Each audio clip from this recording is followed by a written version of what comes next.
everyone. It's Wendy Alexander, and thank you for joining us for another edition of the My WHIM Life show, where we use wisdom, humor, inspiration, and motivation to help you go after your one unique life. So today, I've got my friend Lisa Schiro. We have known each other. I don't even remember where we originally met. We've just our lives have been intertwined in one way or another through different networking events or friends groups or whatever for several years now. And I definitely, she has been working on expanding her business and doing all kinds of amazing things. So I wanted to have her on the show to talk about what that entrepreneurial venture looks like for her. So Lisa, tell everyone a little bit about who you are. Thank you so much, Wendy. I do remember when we met, by the way. Good.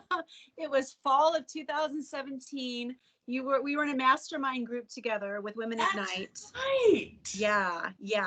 And I was captivated by your spirit and your presence. And there wasn't much I didn't like about you. Oh, good. So, I knew for sure that I wanted to stay connected to you after that group came to a conclusion. But just a little bit about me. So I am a mental health professional, and I was born and raised in California, came up to Idaho. I ended up going back to school and became a licensed therapist and worked for 3 large clinics in the Valley. And I quickly realized I was being paid peanuts for what I was doing for people. And so I hung a shingle, and my first office was in Eagle, and I quickly saw that I had mad clinical skills, and I was getting appointments scheduled with me. And I had a coach from the very beginning. And I will tell you right now, there is no way at all I could be where I'm at right now in this large group practice as the CEO and president of K Counseling if I hadn't have been coached all along the way, so I wouldn't create mistakes where other people already created them and fixed them. So for me, entrepreneurship, I don't think it's something you learn. I think you're just either born that or you're not. That's just in my humble opinion. You're either a visionary or you're not. And I am absolutely a visionary. Entrepreneur fits me like green is the color of grass. Right. Yeah, I love that about not reinventing the wheel. I think so many entrepreneurs are, it's not that they think that they need to reinvent the wheel. It's like they don't know how to find resources to help them or mentorship to really kind of skip over some of those steps that are critical for all of us to go through. Like we don't necessarily need to go through every little part of it. Like we just need to have that base and that structure and move forward. And so many people just don't know where to go for that information, for sure. So I think having a coach or a mentor of some kind is super, super important as we create our own little worlds. Absolutely. Yeah. And, leaders are readers, and I read a lot, and that helped me too. And I've amassed this enormous library of personal development books. But when it comes down to it, it doesn't matter how much you read or how many seminars you go to. It doesn't. If you just don't think like you deserve it, or you're not surrounded by people that support that, it can be very, very difficult to move forward. All the knowledge in the world doesn't matter if you don't take action on it. Yeah. And so one of the things, Wendy, do you remember we took that strengths assessment when we were in that group? Yeah. So that was very enlightening to me because I learned so much about myself, but I also learned I needed to align myself with people like you. Like my strengths are not in strategy. And so I have them. They're just really down low. So I had to find people like you, Wendy, who had a lot of strategic strengths. And so the more we can learn about ourselves and getting our self-awareness going north, we realize what we need to do to move forward. Otherwise, we just kind of keep repeating the same stuff and stay stuck. Yeah, absolutely. Absolutely. And I totally identify with we can read all we want, but if there's no implementation, it doesn't matter how much knowledge we have. money responds to action. Money responds to speed. We have to learn the things and then implement it in our own lives and in our own businesses in order to really be able to move forward. And I think that that's the same for entrepreneurship and mental health. Like, I can study mental health all day long, but if I don't know how to take that information and really understand what that means for me, then it's not going to make any difference. Right, right. And I think too, and if we're going to be talking about entrepreneurship today, there's this key element that really helped bring everything together for me, and that is learning not just what I'm not good at, but hiring that person to do the thing that I'm not good at. And so now I've surrounded myself with employees that can fit that place for me.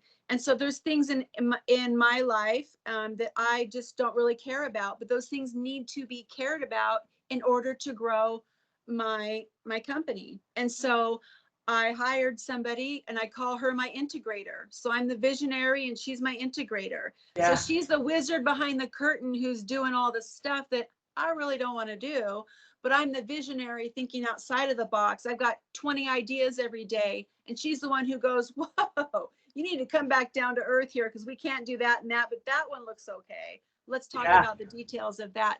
And so finding that symbiotic relationship is absolutely key in driving my business forward.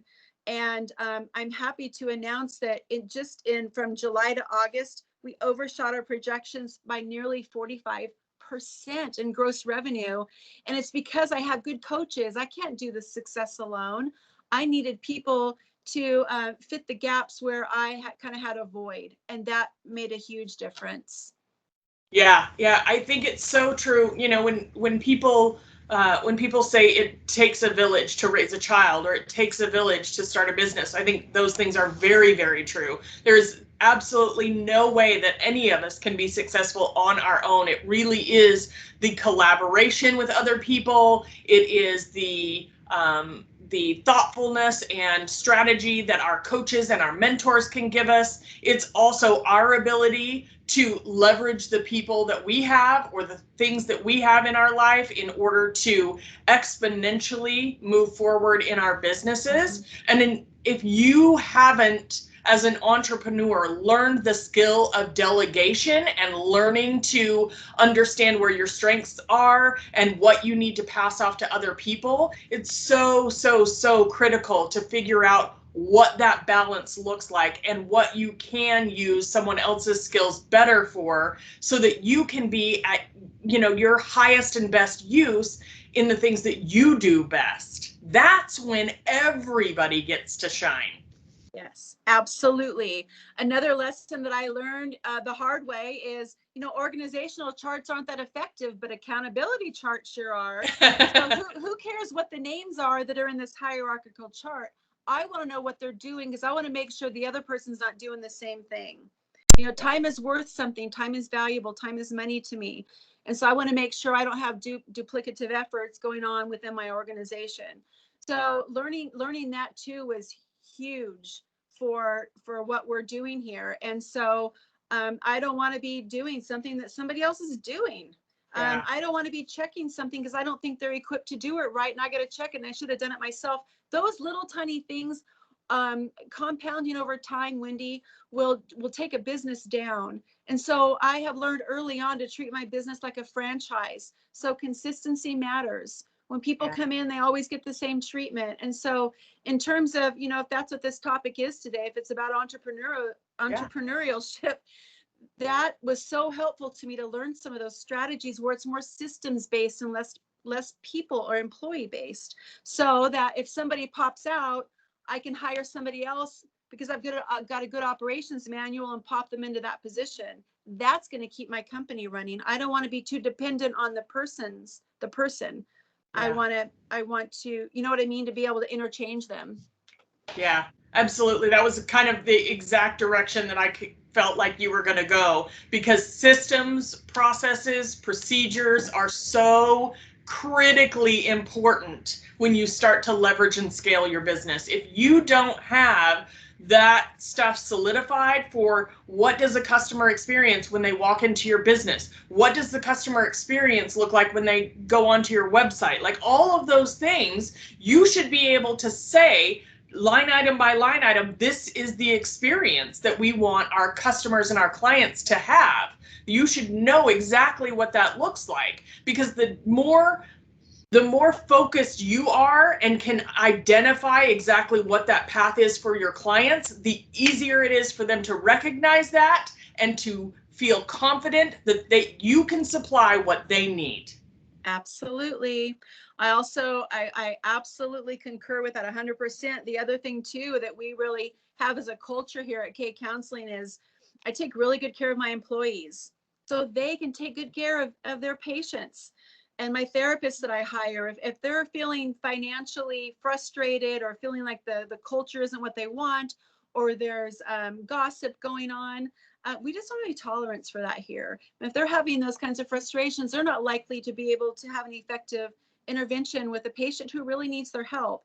And so for me, it's even more important that I take care of my employees than I do my patients. I know that sounds kind of weird, but I know that if I take good care of them, they will in turn take good care of the patients.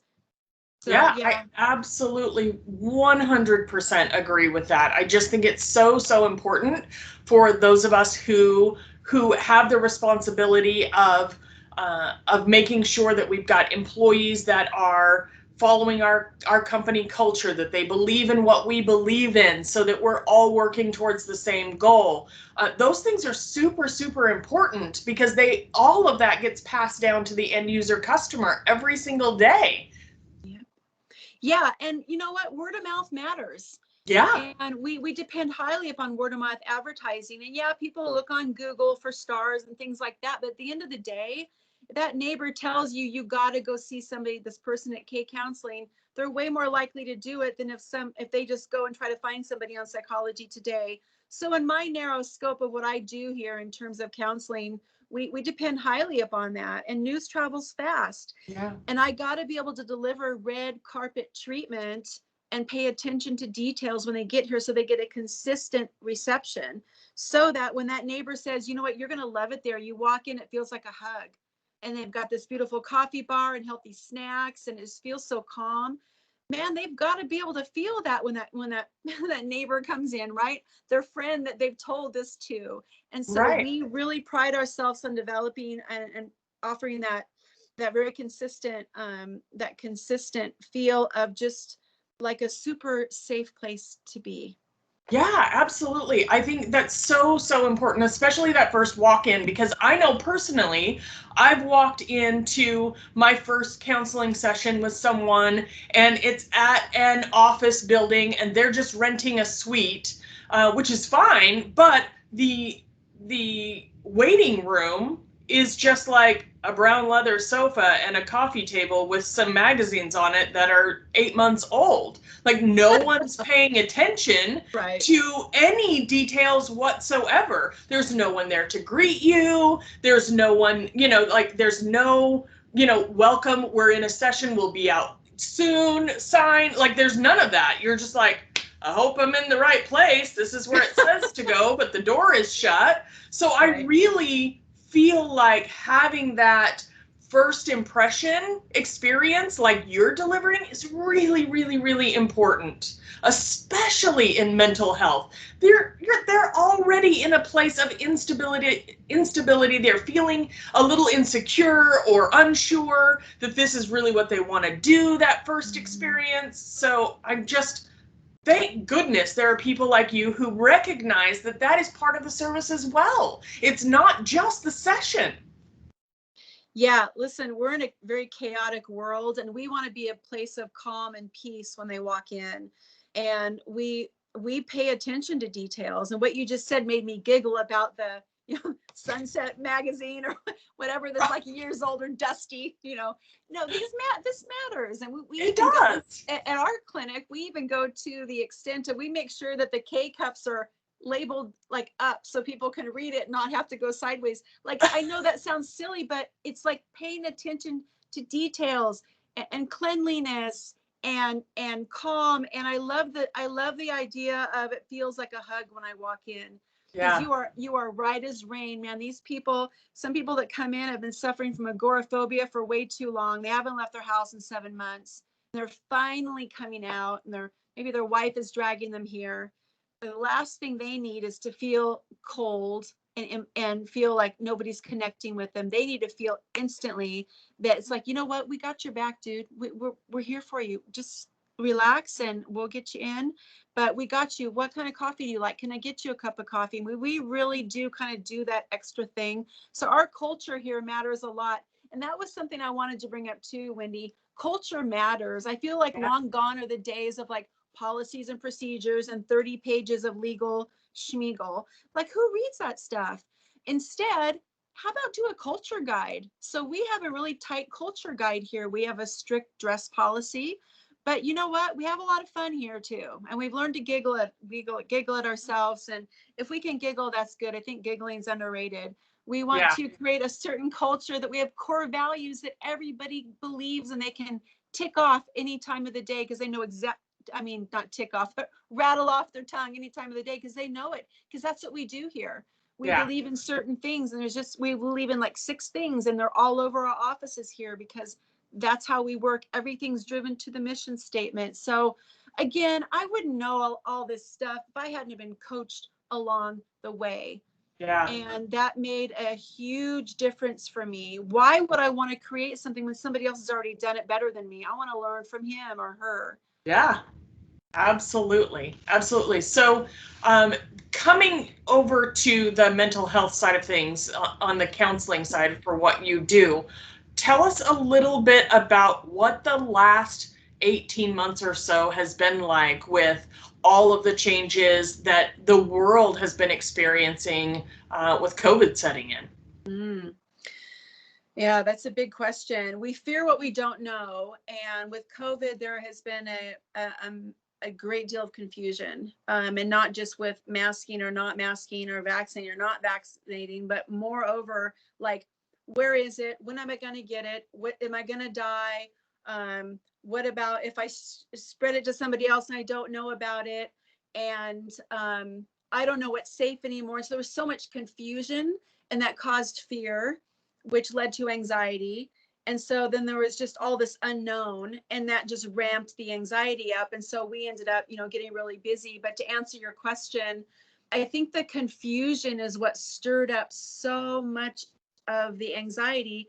And anxiety is different than fear. Anxiety is the fear of the unknown. It's like when the monkey mind just goes for Mr. Toad's Wild Ride. And how do you plan for that if you don't know what it is exactly? It's like packing for a trip, but you don't know where you're going. You're going to pack everything. That's Yeah. kind of what it seemed like for a lot of people. What we tended to see in terms of like mental health diagnoses and things that were coming into our clinic was a lot more panic attacks, a lot more social phobias or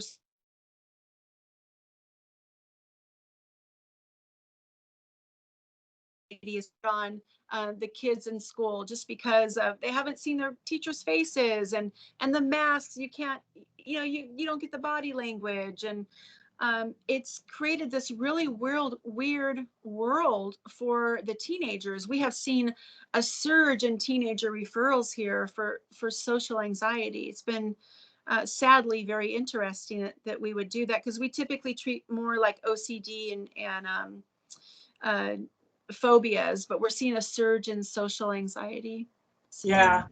Yeah, I mean, it's really hard, regardless of which side of any of those fences you're on. I think that we definitely have to recognize, yes, we understand that masks make us safer from germs. However, it has created a whole nother set of issues with, I have a friend of mine whose daughter is deaf, and she does almost all of her understanding through lip reading. And this is like, it completely shut her off from the entire world, and created a situation where she was feeling like, if this is the way that the world is going to be, maybe I shouldn't be here. Maybe I'm not right for this world. And then the suicide thoughts keep coming in, and it's so scary out there. And so I really, I applaud any of those parents who are willing to put their kids in counseling, who are looking to people who can understand how to have those conversations with their teenagers, because they are so tough right now. And teenagers, as we all know, the last thing they want to do is talk to their parents about it or trust what their parents have to say. So having that third party that we can guide them to is really powerful. It is. Yeah, we're, that's a good point you brought up, because we're unemotionally attached to the situation. And so that makes a big difference. It creates a sanctuary for that teen to really go to those difficult places sometimes. And I was just talking about this with a therapist earlier this morning, how it's really interesting how as soon as the parent leaves the room, it's like all the tension in the room just goes down and the teenager relaxes, and then we hear what's really going on. Yeah. You're absolutely right about that. Yeah. Yeah, I can absolutely imagine, because I know, from my own experience, all of my teenagers are now grown, but I definitely know that I had some friends who were able to be that confidant, for my kids as they were growing up, and counselors as well. And so it really does make a difference that people have someone they can take their kids to talk to through these situations, because they are just tough. Like, these are experiences that none of us have had to deal with before, and none of us know what the right answer is. We're still learning. Right. Earlier this morning, I was speaking with a mother of one of my patients, and she said, "This is not the world I wanted my children to grow up in. Yeah. This is not the story I wrote for my children. They're growing up in a world where they can't see people's faces. It's so much fear going on. This is not at all what I wanted." And so that brings me to something else, Wendy. And a lot of times it comes down to the story that we're telling ourselves. So we all have this narrative that is constantly going on through our whole life, birth through death, where we have the story that we tell ourselves about every single event. So oftentimes when I first start working with somebody, I want to take a look at that. What's the story you're telling yourself? And, it might not be true. And most of our thoughts are not true. They're very negative. They want to keep us, our brain wants to keep us alive. And so we really do work with that quite a bit in here. Like, be careful of the story. Doesn't mean it's true. So. Yeah, I absolutely 100% agree. I appreciate this so much. I think this message of, not only entrepreneurship and how you can succeed and be able to leverage things in your life and hire and delegate, I think those are really important messages. And I try to share that information with all the entrepreneurs that I talk to. But I definitely, more than anything, think that the position that you hold and what you're trying to do with your business is really, really, really making a difference. And that is so important. So important. Think that that's very challenging, but I know that I can't imagine doing anything else. And if I can help somebody help themselves feel better, that makes me feel so gratified inside. And that's what it's all about. I really do believe in, recently I read that book called The Go-Giver, and I could not get over how wonderful of a book that was. If I could give it more than 5 stars, I would. But it really, in fact, I have my whole staff reading it now so that we can talk about, we do personal development books together, and that's our current book. We need to give back. We need to provide rich content where we can, and help people any way that we can without any expectation of reciprocity. Yeah. It does come back tenfold. Yeah. I think this just makes the world a better place to be in. So, Lisa, before we end, I definitely want you to tell everyone how they can get a hold of you and find out more about K Counseling. So give us your details. Oh, that's super nice of you. Thank you, Wendy. Appreciate that. So we are K Counseling, and we're in Boise, off of like Vista and Overland area, pretty close to the airport. And they can get a hold of us by either going to our website, and they can request a free consultation. It's just the letter K and then a dash, so K-counseling.org, or they can simply call just 258-3510. So it's 258-3510. And we do free consults with everybody. Some people want to come in and just talk about, what should they do, or should they come to us, or should they see somebody else, or do they need to get on medication? So we have psychiatric medication management on site here. We have neurofeedback on site. We do ADHD testing. We do therapy for people. We also do stimulation on the brain. So we are all about helping people feel better and feel less anxious, stressed out, and overwhelmed. That's really our target. But super easy to get a hold of us. We're just 258-3510, and we're here 40 hours a week, and we care, and we can help. And if we don't think we can help you, we will find somebody who can before you walk out the door. That's fantastic. I love that. I appreciate you taking some of your very valuable time to talk to me today so we can share this with my little corner of the world. And for everyone watching and listening, until next time, make sure you share the goodness. Awesome. Thank you, Wendy. Thank you so much for tuning in to the My WHIM Life show today. If you haven't already, be sure to subscribe so you don't miss a moment of the goodness.